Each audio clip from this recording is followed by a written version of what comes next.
Waalaikumsalam warahmatullahi wabarakatuh. I try to thank you.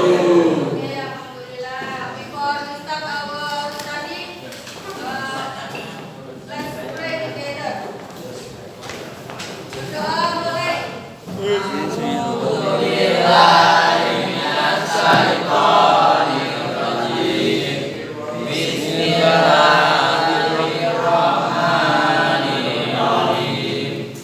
let's see who absent today. Siapa yang nggak masuk hari ini? Rehan. Okay, who is still remember what we have learned last week? Describing people. Apa itu describing people?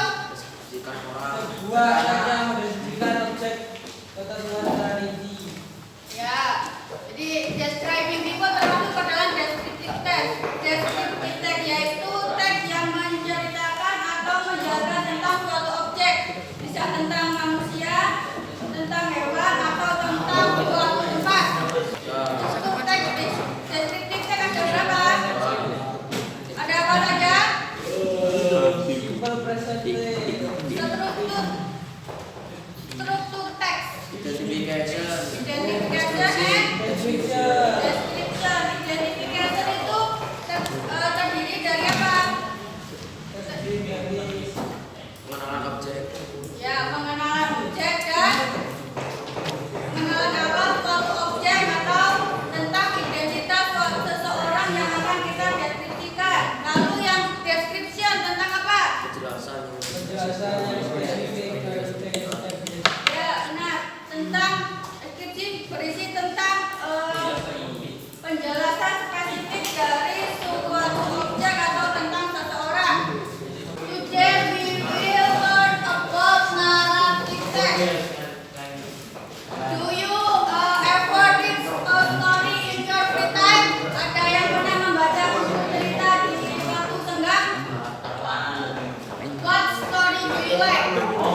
Leo. Oke.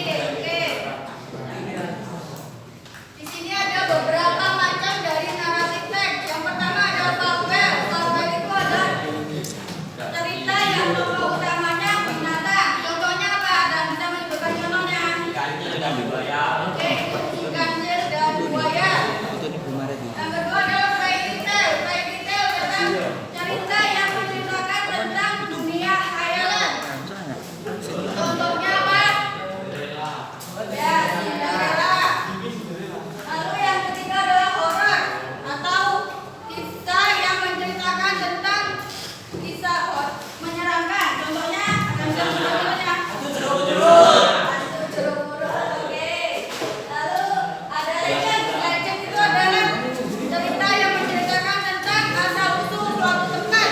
Apa yang paling terkenal ya?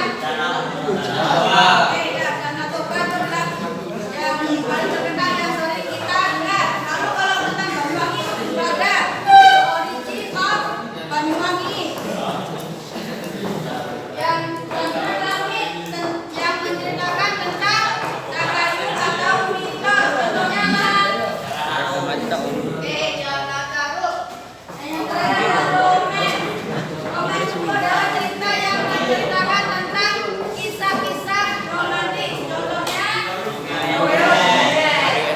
oke, now I want you to make a group with your friend consisting of four or five person. Jadi kalian harus membentuk suatu grup yang terdiri dari 4 sampai 5 orang.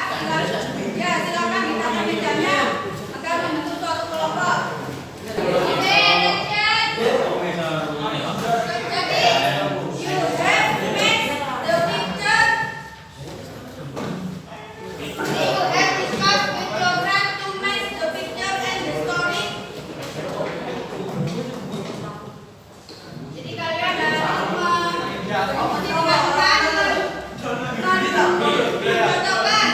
mencocokkan gambar dengan cerita agar membentuk suatu cerita yang runtut.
Teks yang menjelaskan tentang suatu cerita atau dongeng. Tujuan dari naratif teks apa? Untuk menghibur para pendengar atau pembaca.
Amin.